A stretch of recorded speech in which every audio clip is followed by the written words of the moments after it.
All right, here's another segment of What Your Palate. We got a very special guest on the podcast today. Yeah. Special's the right word, right? Daryn Colledge. His list of accomplishments is absolutely astonishing.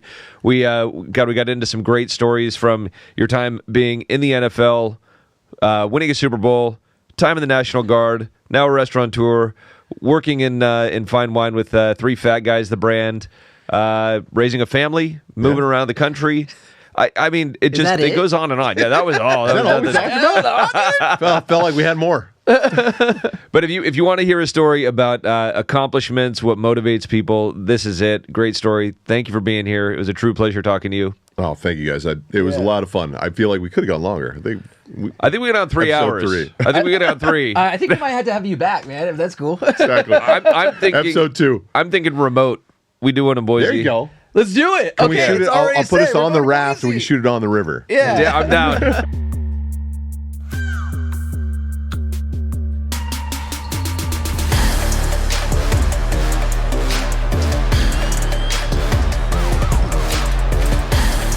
We got to just hear the story about, the feeling of winning a Super Bowl and the kind of the journey at the end of the season, getting through all that. Everybody coming together. I'm sure you told it a million times, but no, I mean, it was really surreal. I mean, it was awesome. We did not come out that year as the team. Like you always have confidence in yourself. You always put in the work. You always put in the training. You've got the guys. We've got a Charles Woodson. We've got on defense. We've got Aaron Rodgers on offense. We've got the leadership that we need. But we just did not come out firing on all cylinders that year like we thought we would. Overcame some issues, but got hot late, which is always dangerous in the NFL. Like, I don't care if you don't win the first 5 games. You get a team that gets on a roll, and you guys know, anybody who's played sports, and most people know this in life, but if you've been around sports especially, like, momentum is something you can taste. Like, it is an actual tactile, you feel it, smell it, taste it in the room, like in whether it's in the football season itself, or in the stadium itself, or in the play, or the series, or whatever it is, man, you can feel it. And we just had this, like, we were starting to build momentum at the right time. We were in dangerous at the right time. And we were probably not going to blow the doors off anybody, but if you let us be in the game, we had a chance. And we nipped our way into the playoffs. We came as the wild card at the end, and we're like, just give us a chance. But we were going to go on the road for every one of our games. Ooh. And for us, that actually was what we needed, right? Like, we didn't want to be at home. We needed again, that lock the doors, be together, fight us against the world. And we went on the road to win all of our playoff games. And again, shit ton of it was work, and a big part of it was luck. And one of those things was there was a fumble that happened in Chicago that a ball 99 out of 100 times should have bounced out of bounds and remained in their possession. And it stayed on the sideline. And one of our, Clay Matthews, recovered this fumble, and we were able to take it in and score a touchdown. And that was one of the difference makers in the game. It was one of those things where, like, we did all the work and we put ourselves in a position for just to have the one opportunity for luck, that left us in the game, and made it. And nobody had ever come out of the West and gone through the wild card to win it all. So again, we were behind the 8 ball going into that, heading in to face the Steelers, a team that just won a championship 2 years before that, and their defense was renowned. They had Big Ben on court, and you got Hines Ward. You got all these names that you're like, Hall of Famers and all pro guys, and we're running with like one of the younger offensive lines in the NFL. It's one of those things where it's like, okay, like, we got to match up, and then we've got a really solid defense, but they're full of young, make it hungry guys, and you're led by a Charles Woodson and all those kind of things. And it was surreal, right? We did all the press stuff and all this cool stuff, and we got to do it, and then they kind of shut you down and they make it really, really feel like a game week, right? You stay at the hotel, you have practices, they lock you down kind of completely. Like, all the fun and games is over. The first 3 days is party, the next 4 days is all work. And I went out there and I was like, I'm in the Super Bowl. Like, this is wild. We were on defense first, and I finally got to go out for my first series, and I was just like, this is just wild. I mean, we're in Jerry's playground here. He just built the stadium, and my family's there, and people are watching. I'm like, oh my God, it's the Super Bowl. And I put my hand on the ground. I'm like, I'm putting my hand on the ground, the Super Bowl. I mean, like, shit, when I was a kid, right? And I hit the dude across from me with my face so hard that I was like, all right, cool, it's a football game. And didn't think about it again. Swear to God, didn't think about it again until the very end. Had a terrible play in the fourth quarter that I thought I cost us the game. Aaron saved me from that, brought us back. And we ended up scoring on that drive and kind of finishing off. And I didn't realize it was the Super Bowl again, or didn't really think about the Super Bowl again until like one of their last drives. And I was like looking up, and I'm like, there's like 4 minutes left in the Super Bowl, and we're winning. And I'm like, we might win the Super Bowl, right? And we won. And the confetti drop, we got to go out there and kneel on it.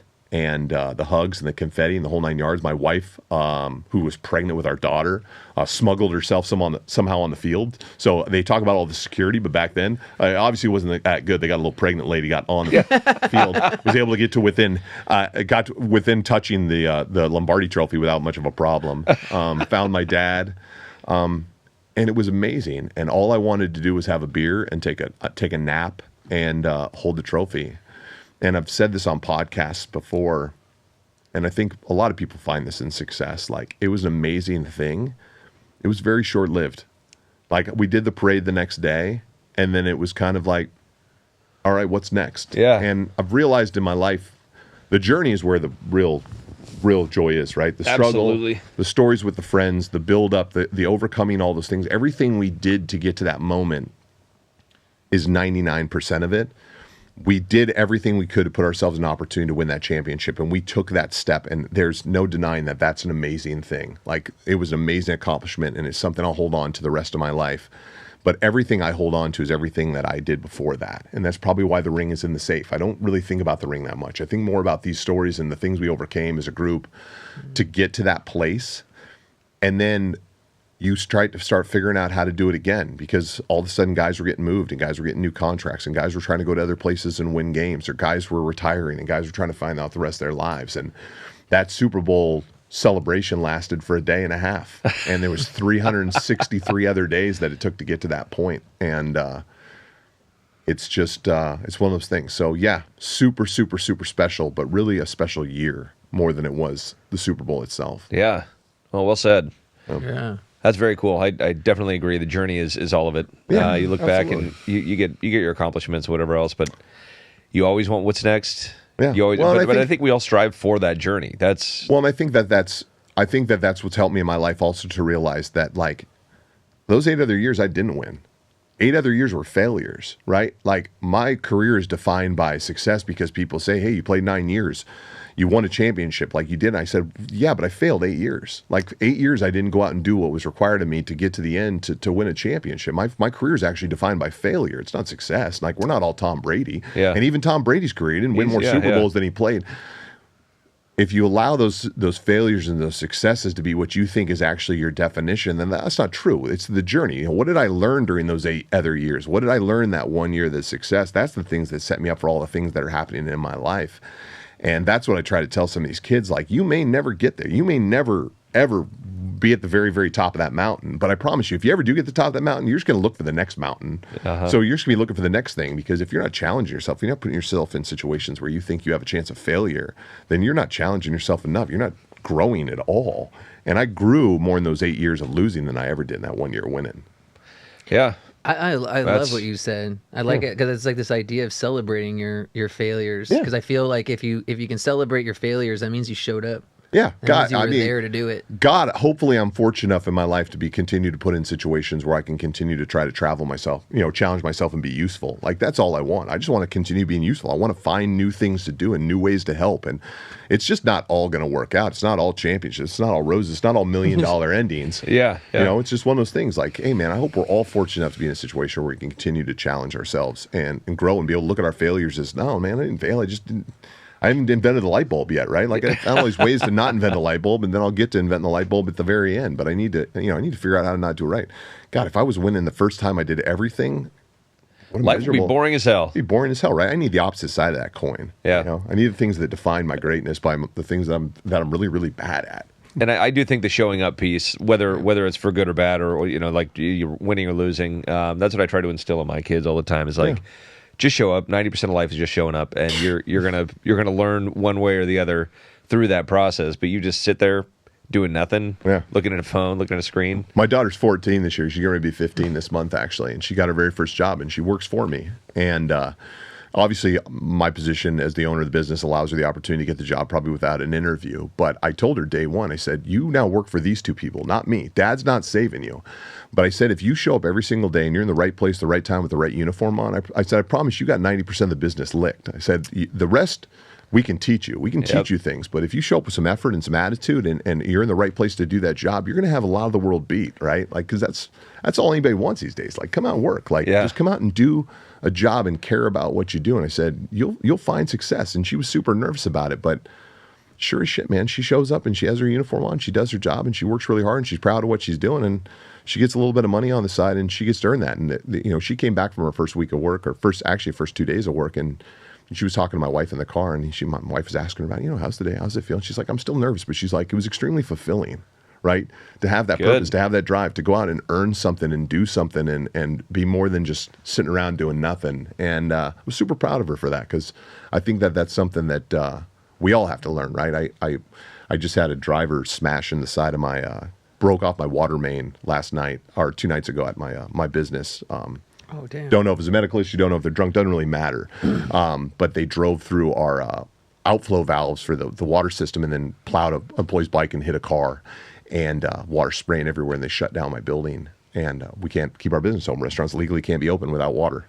And so we had to send everybody home, and then they threatened to not have the restaurant open the next day, which we knew was probably not going to happen. And I called the plumbers. I'm like, hey, we're going to come out and get this fixed. What's the issue? And they're like, well, we need an excavation team to come out and dig out for the plumbers. And I'm like, it's like the holes, the size of this couch. I'm like, excavator's not coming in, a backhoe's not coming in. So you were talking about 2 guys digging a ditch? Yeah. And he's like, yeah, but we got to find a team. We got to figure it all out. And then we can't start the construction till then. I said, well, I'm going to dig it. And Just they're like, do it. They're like, well, we got to go through protocol. You got to get approved. I said, I already called the landlord. I said, I was on my way. I was like, because I was already halfway to work. I'm like, I just turned over and I was like, I'm headed over to True Value. I bought 2 shovels and a pair of gloves. And I was like, I'm going to dig this hole myself. Yeah. And I said, have the plumber here in 45 minutes. I'll have this hole dug up. And they showed up. And they're like, what are you doing? I'm like, I'm digging a hole. Like, we've got a job to do. Like, I've got employees. I got people that, like, for one, I've got bills to pay. But I'm like, I got employees that I want to pay. They're missing shifts. They're not getting paid. Like, they want to come to work. I'm like, if it's just about digging a hole, like, I don't understand. Like, it shouldn't be hard. And I teach my kids, like, don't ever be the person not willing to carry the bucket. Everybody's always looking for an excuse to not do the job. I think that not everybody. There's a lot of people out there. A lot of people out there. Sifting through those is as well as a business owner yourself.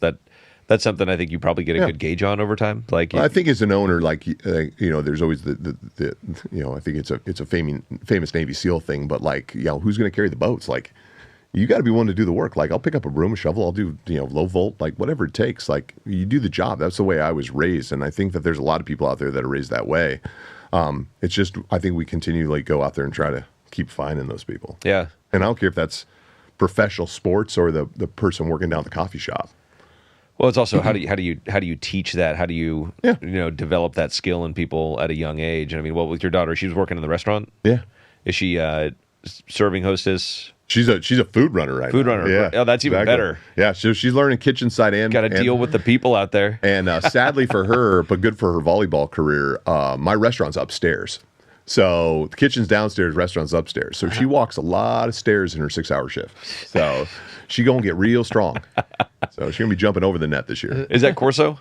That one's actually the James. So that's my very first restaurant that opened 4 years ago. Corso's flat. She can't work at Corso. It's too easy for her. I want her walking the staircase. So you have the new training regime. Call it Body by the James. I'll tell you what, you're gonna get the legs right.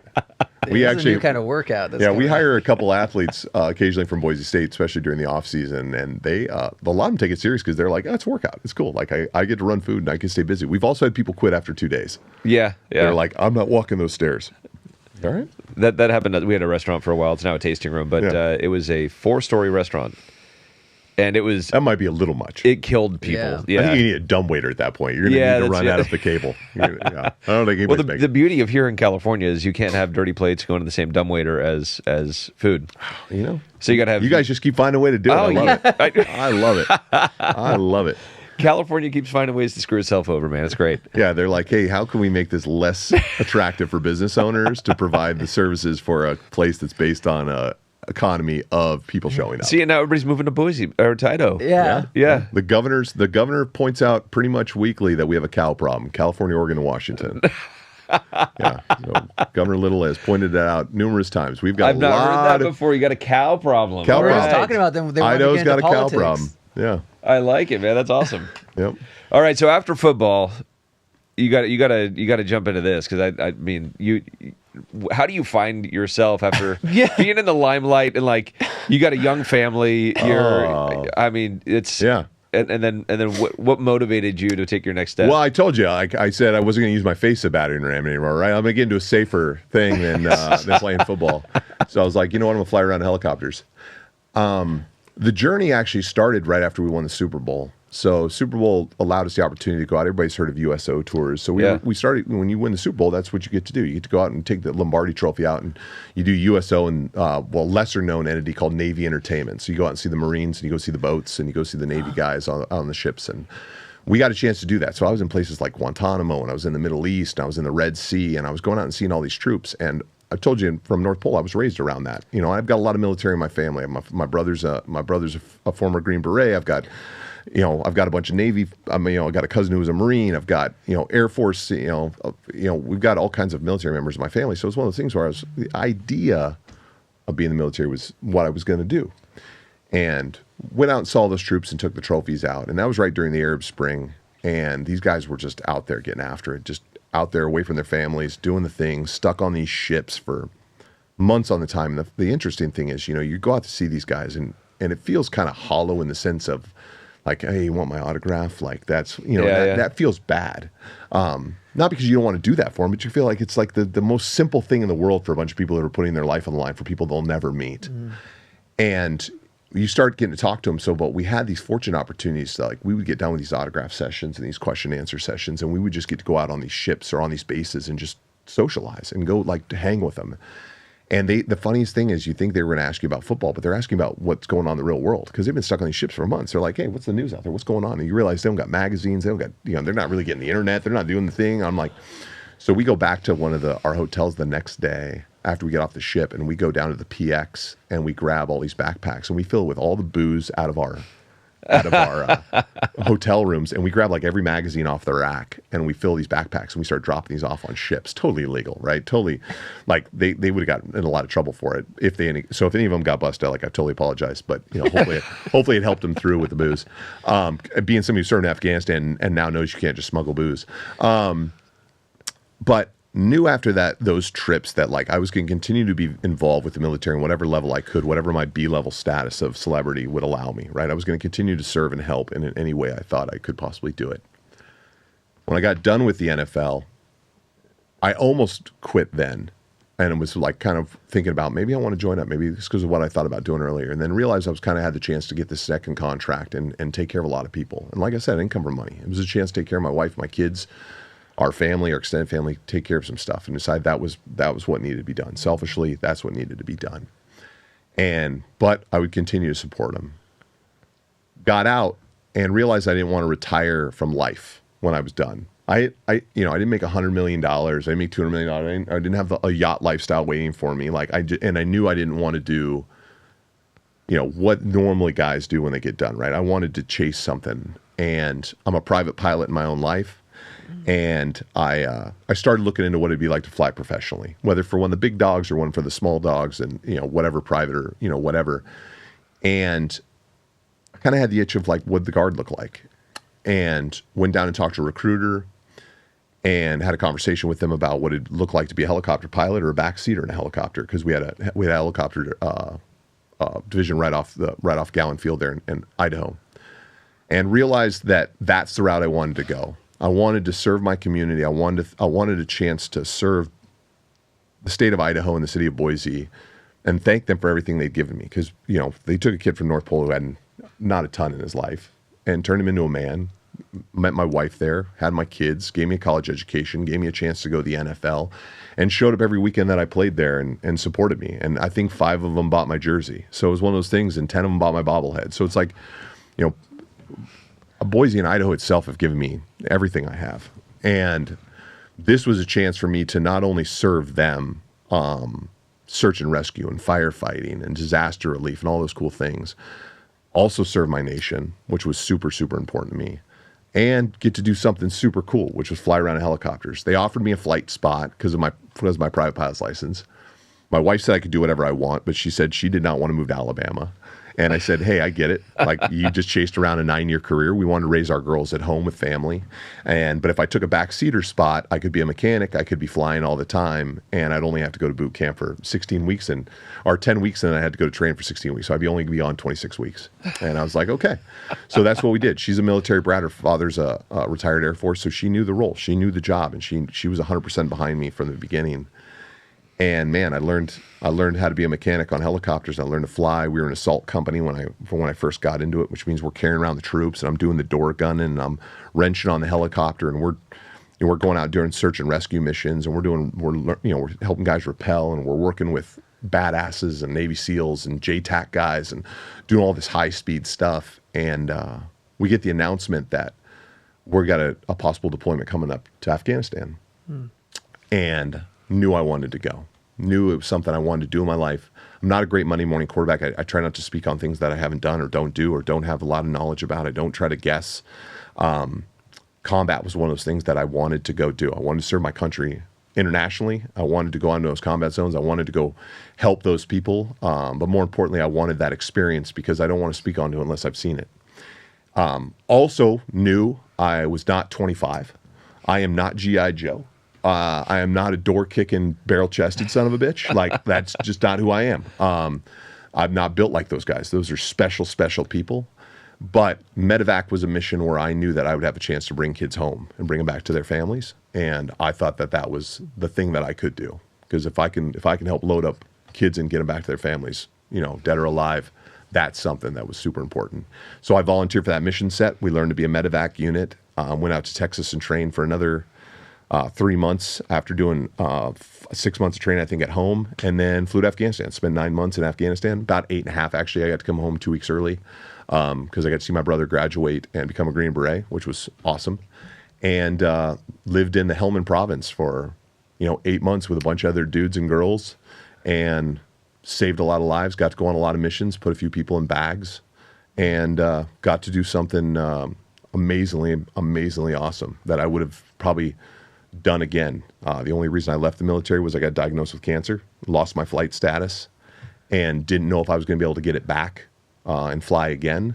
And as much as I believe that everybody's a hero that serves and everybody's got a job to do and every job needs to be done, I knew I couldn't sit behind a desk and push papers if I lost my flight status. And I was selfish enough to know that I couldn't go out and do that mission after what I'd gotten to do. So I packed up my bags and told them, I appreciate everything, and I love it, and I love those guys to this day. And if they ever call them, I'll show up and I'll play the Daryn Colledge role. I'll do that part, or I'll go out and help. And I work with a ton of military organizations now, but I had to take off the uniform, which was a really, really tough decision. I bet, yeah. Well, thank you for your service on that. That's awesome. Thank you. It was it was awesome. I got to do things that I don't care if you've made $100 million in the NFL or $10 million or $1 in the NFL. Like, the things I got to do, they don't let any of those guys do. Yeah. Like, it's awesome. So it's one of those, to fly around in government issued equipment and go see some amazing places and be a part of some amazing missions with just some of the best human beings in the world was really, really awesome. Very cool. And now you get to spend more time at home with the kids, business, all that. I do get to spend more time at home. I do get to be around them. That is the hardest part. My wife is a strong human being. I mean, as hard as it is to be away from her, like, I knew, like, she's good. She's a rock. And then plus she's still really, really good looking. Like, if something happened to me, she's going to be fine. Walking away from my kids for the first time ever. I mean, when I left for boot camp, I didn't even realize how hard it was going to be. My kids were, getting to be 4 and 2, 5 and 3 when I left for boot camp. And those first 10 weeks that I was away from them, I didn't have contact with them for the first, I think, 3 until I was able to even talk to them on the phone. And I bawled like not bad. I mean, first time I'd been away from my kids for more than 2 days of my entire life, right? I only traveled away from them when I played. And to leave them there, and that was just boot camp. So when I went over to Afghanistan and, we're sending letters and I've got this really, really shitty, like, internet thing that I can kind of get a voice call in that breaks up all the time. And I'm like, oh, hey, blah, blah, blah. It was... Leaving the family was the hardest part. My wife's a stud. Like, leaving her is always tough, but she's strong and she's the reason I can do what I do. But leaving my daughters, man, that was tough. Jeez, yeah. And once you got out, I mean, you so I do want to jump into the wine for a bit. Yeah. Was wine ever a part of like the North Pole experience, or No? When did you get into wine? So you're introduced, Wine in the North Pole. You're introduced to wine probably from your parents, like most people. Like you know, Yeah. my mom was a wine drinker. My dad was never a wine drinker, but my mom was a wine drinker and got around those things and always enjoyed wine. You know, through college, you're drinking more Mad Dog 2020, MD 2020s, a little different wine. It's still wine. Yeah, you can't afford real wine at that time. But fell in love with it as I got a little bit older, and then obviously in the league, you're finally able to drink good wine, and you can, you know, and it became part of our lifestyle. And it was one of those things where you're going out to nice dinner and you're having steak. Like I was always, you know, red wine and steak guy. You know, give me a big cab and a steak. Like that's, you know, as cliche as that seems sometimes, like It's still so goddamn it's good. so goddamn good, right? So now, like now, I drink a lot more varietals than I did back then. But it was one of those things where it was like it was always kind of a part of our life, and it's the same reason I'm in hospitality, right? And wine is one of those things where like my best memories are around bottles of wine with friends and family and celebration and even just casual catch-ups and all that kind of stuff. And we were looking for something really, really unique to do. And when I was drafted to Green Bay, I was drafted with a bunch of offensive linemen because they were kind of rebuilding the offensive line. And two of them became really good friends, Tony Mull and Jason Spitz. Tony Mull's Sonoma kid. There we go. Right there in the middle. Sonoma kid. Depending on how many drinks he's in, he's either second generation or 17th. It just depends on, you know, how far the cocktails. His family either planted all the grass here or has helped cultivate it. But no. So Tony obviously raised around the wine business, and we were looking for something kind of fun to do and special to do, because when you're an offensive lineman, nobody gives a shit, right? Like you play with Aaron Rodgers and Brett Favre, like they want those jerseys, they want that kind of stuff. They don't want anything from you. You're just an offensive lineman. So we're like, okay, what's something fun we can kind of do? And so Charles Woodson had just released Charles Woodson wine 2 years before that. So we piggybacked his winemaker and him and said, hey, we want to make our own private label. We just want to call it Three Fat Guys, because three fat guys. And not really, but okay. Yeah, well, those guys are all 300-something pounds. They're fat guys. Don't like that. These are the greens. If you want to pull up the whites, you can see what a real fat guy looks like. The greens are quite flattering. The whites, not so much. And so we were like, okay, you know, let's make some cases and we'll donate it to causes that really, really matter to us, and we'll drink a little bit. And we were kind of like, okay, how much money do we got to spend? How much do we got to make to have a lot to drink and be able to donate the other half? And we come to find out that number's about 126 cases. That was the number that it worked out, where we could drink half of it between the three of us and we could donate the other half. And that's really how it started, man. We used it as a giveaway to family and friends. We used it for charities. We used it for this small outlet. And we did that for almost our entire career. The wines got nicer. We got our own winemaker. You know, we worked with Jim McMahon, not the bear, the local, you know, the local product here. And we got our own, you know, with him, we got our own winemaker, and we just made better and better wine. And then as Tony left the league, because Tony played 5 or 6 years, he came back here and started his real life and came back to Sonoma to raise his family and do all that stuff, and kind of started figuring out like he didn't want to have a real life. He didn't want to do the normal 9 to 5. He wanted to dive further and further into the wine company and make it better. And he grew the varietals and he grew the tasting room, and Jason and I get to dip our toes in it and come around it and and we still get to give to the things that matter to us, which is, you know, our law enforcement, our teachers, and our military, and the kids. Like those are the 4 things that our organization and Three Fat Guys has been able to lean into and give a bunch to. And then again, we've used our B, which is probably getting closer to C-level celebrity status now, to go out and work with, you know, the Packers as much as we can, or Wisconsin, or whoever we can to kind of spread that fun and joy. And you know, a lot like your label. I mean, you guys build a great wine. The only thing we take serious in our business is the wine. The rest of it's a tailgate to us, right? We show up and we might lose the keys to the building after this release party this weekend, but that's just kind of part of it. But we make good wine and we enjoy that, and we enjoy the memories and the family and what it brings about along with it. But the rest of us is pretty unpretentious and pretty unserious, where I don't know, man. I've been in Napa and Sonoma for quite a few. There's a lot of pretentiousness. So, oh, there is. Yeah, we're trying to be the total opposite. Yeah, we try to beat the hell out of the pretentiousness here too, and spread that throughout the nation. I mean, that's a big part of it. I think that's one of the reasons that, you know, so many people get turned off by wine. It's like, absolutely, you don't want to build walls. You want to break those walls down. And so it's, you know, the barrier of entry can't be. having people like you in it, it's great. Where you're just talking from a point of passion. Enjoyment with friends, family, experiences, all that. I mean, that's what it's about. One of my first visits out here, my wife and I came out with Tony, and we were, this was before we even had three fat guys at the tasting room going. And Tony obviously knows everybody from every side, so we set up these tours and we go out and we go hit some of the big dogs. Right, we're hitting a nice place around town. We end up over at Opus One, and we walk in, and I'm kind of dressed like I am today, but I'm 18 years younger, 19 years younger.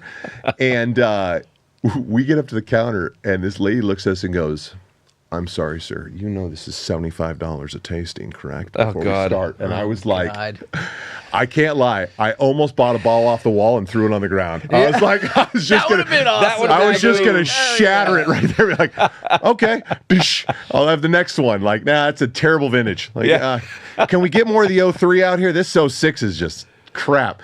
But like, and I knew when we went through some of those that I was like, we'll never be this group, right? I've met some of the richest people I've ever met in the world wore overalls, and I've never judged a book by its cover. And I think that's the one great thing in hospitality is, like, I don't care if you're the person ordering a cup of soup or you're there for the best meal that I serve.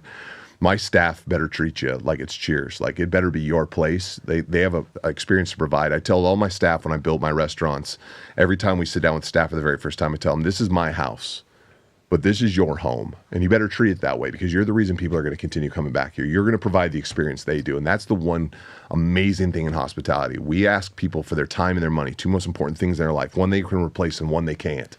And I think whether you're buying $5 cocktails or you're buying $50 cocktails, it better be one of those things where we're providing a certain experience to you every single time. And Three Fat Guys is absolutely that same thing. Like, we expect to do things in a certain way and provide a certain brand. And if you like it, come on, man, we love you. That's awesome. If we're not your cup of tea, totally get it. Yeah, awesome, man. There's a million cups.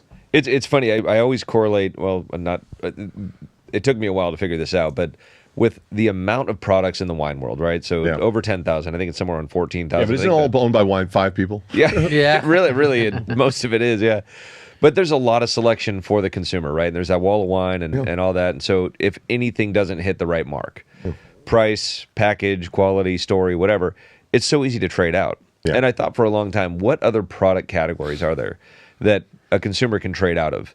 And the only other product category I could think of is restaurants. Yeah. Like, you got to hit everything right, and you want that to be a loyal customer, but they have an expectation every time they walk through those doors. Every single time. The funniest thing about restaurants is, and I've realized this, and it's the same with wine, it seems, right?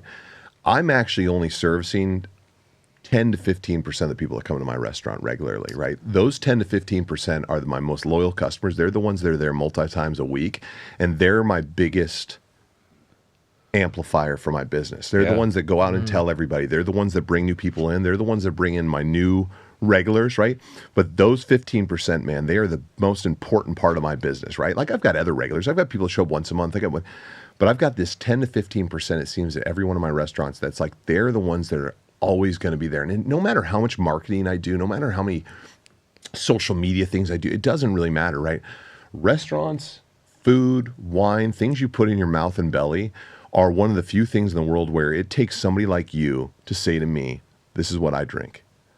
This is what I eat. This is where I go. This is where I trust my food and my money, my time, my experiences. And then I'll go, right? It's really, really hard to get people to get that first thing, because almost everything, I don't care if it's where you get your coffee or where you buy your car from, like, almost everybody has these little Rolodexes in their mind, 5 to 6 to 7 places. They're like, hey, that's where I go to eat. That's where I go to do this thing. And this is business. This is pleasure. It's going in their mind. This is where I go on my dates. This is where my wife loves to go. This is where my favorite whatever's at.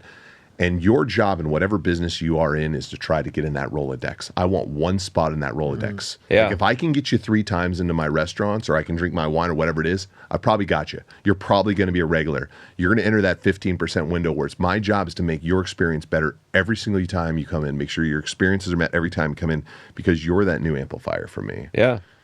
How do you become the habit of the creature? Yeah, absolutely. And I've found it's not always providing the best thing in the world. A lot of it's providing the best experience. Oh yeah. Right? A lot of my customers are like, hey man, I'm going to be honest with you. It's not like you're serving the best taco in town, right? Like, it's a $4 taco. It's not like I'm not trying, but My staff treats them great. My cocktails are good. People know they're there. They're comfortable. They're happy with the environment. And we serve good food at all my places. I built all my restaurants to be very blue collar. I didn't build any. Even my steakhouse, Corso Italian Steak was built to be the place you could show up on a Wednesday, get a $30 steak and get a $13 drink and leave for $40. And an average person can go out and have a steak dinner and not feel like they're going to spend $400, right? You want to come in and buy the $100 steak and get the $500 bottle of wine and treat your wife or girlfriend or date to whatever. Like, awesome, man. Holiday, great. But I want places that people feel like they can come in off the street in a T-shirt every single day and get treated right and have a great opportunity and experience. That's beautiful. Are you going to continue expanding in the restaurant world? I hope so. I'm going to, I haven't really, I'm in a position now where I'm actually going to be getting ready to go out where my partnerships have dissolved. My other partners have moved on to their new passion projects. So I run them all by myself, and I'm getting ready to go out and find some new partners and some new investors and hopefully grow and hopefully do some things. There's some targeted areas in Boise that are getting really, really busy and packed. And I want to start going out and servicing some of the areas that are less serviced and less packed and start giving some of those people opportunities so they don't have to drive all the way in and try to offer them a deal and be like, hey, man, again, I want to pop up 10 Cheerses. I want people to feel like I love neighborhood restaurants. I love the idea of the neighborhood restaurant. I love having a place that you get to call your own. But what I most love is I love private, individually owned businesses. Yeah. And I think we'll all be replaced by chains and conglomerates if we don't support local and we don't support independently owned places. Like, we're all going to be Chili's. I hate that idea. Yeah. That's a scary thought. I believe, now it's my business, but I believe that restaurants are the lifeblood of your community. They're a window into the kind of community that you have. They're part of the culture. They're part of like what makes your community what it is. And I promise you, you don't want to be a Taco Bell community, right? Like, as much as I love Taco Bell, my kids love Taco Bell. Like, that's not my local restaurant. That's not my local experience. That's not where I want to take my family, my friends, my business associates. So I want to pop up more of what we're doing, but I'm going to have to find people that want that dream too. Well, I also hope that customers are being a little more cautious as to understanding, what restaurants are actually chains, because there are a lot that do not look like chains. So here in Napa Valley, we have a no chain in the Ag Preserve. So Napa Valley has no chains allowed. Yeah. We just lost our only A&W, our only fast food, St. Helena. Yeah. And, it was one of the first. No. Yeah, it was pre-no. And then we got a Safeway. That's the only other chain we got in town. I think the only town in the nation that has zero chains is Carmel by the Sea. Oh, yeah. In California. Yeah, I've been through there. If you run through there and just, restaurant hop, bar hop, you feel it. Yeah. You feel that there is a culture behind every location, and it's a very special thing. Yeah, it's just restaurants are hard enough to run anyways, right? There's a real culture problem with restaurants. Period. I think the average right now for the United States is 160% turnover at their average restaurant. Oof. Because every single restaurant is lumped in with every single chain, right? And the way Taco Bell treats their people, or McDonald's, or whoever you want, isn't the way that like a local restaurant's trying to treat their people, right? And a big part of my business, and especially my director of operations, like the businesses we want to run, is we want a different culture in our business. I want buy-in from my from my employees. I want them to feel like they're in a place where they can do a good job and provide to people and be taken care of. And that includes us trying to do everything we can for them. But for us to do that, we have to be successful. And that's the first thing. Like, hey, I want to provide insurance for everybody. I want to overpay everybody. I want everybody to do well. But for us to do that, we've got to get through this place first to go. Like, I didn't get into restaurants to get rich. It's actually a great way to lose money. But it's one of those things where it's like, hey, if we can change a culture and if we can build a great culture around these businesses and we can provide places people want to be and we can enhance our community. I'm very much a high tide rises all boats person. Like, I want to make my community better. I believe in the street we're on. I believe in that community. I believe in those people. And I want this younger generation to have something that they feel like they can come in and buy to. A lot of people complain about this generation, and it's fine. Like, every generation's complained about the generation after them, right? They don't work hard enough. They don't do all these kind of things. But I think that this generation has missed the opportunity. We pulled the ladder up behind us in success, right? We offered them and said, hey, here's going to be the deal. We're going to make houses extremely expensive. We're not going to give any loans, and we're not going to pay enough to even live in that life anyway. So good luck, and could you come work for me really, really hard? And it's like, man, that's like, but if we can build something where I can allow my employees to feel like they've got some they've got a little skin in the game, and they've got a chance to build something up, and they've got a chance to continue. Like my wife has a program through our restaurants that engage with the community and leadership to be like, hey, if you want to do more than you're doing, like we'll put those resources in front of you through leadership programs or through the state or through education or whatever. We'll find those benefits and we'll go out and help you track that down. You just tell us what you want to do. And if you don't want to do anything, great, man, just be the best server you can be, because I got a couple servers, bartenders making a shit ton of money. Like, I see the paychecks. I'm like, okay. Yeah. Okay. I'm like, I own the restaurant. I'm not making this. So, like, but that's a great way to do it. Yeah. And yeah, I mean, I know we got to wind it down, but man, I got to say, beautiful story. Thank you for sharing it. Oh, absolutely. Thank you for your service. It was a real pleasure talking to you, and looking forward to sharing this out with our audience. And looking forward to continuing on, enjoying, three fat guys, getting up to Boise, trying out some of the restaurants. Oh, we'd love to have you. Yeah. We'd love to have you. Dude, that'd you be just can't awesome, stay. You said it was our home. They don't need no more you cows can't up in stay. Boise. You don't got to go home, but you got to leave here. No. Oh, thank you, Daryn. It was a pleasure. Yeah, Pleasure, thank you guys. so much. Appreciate it.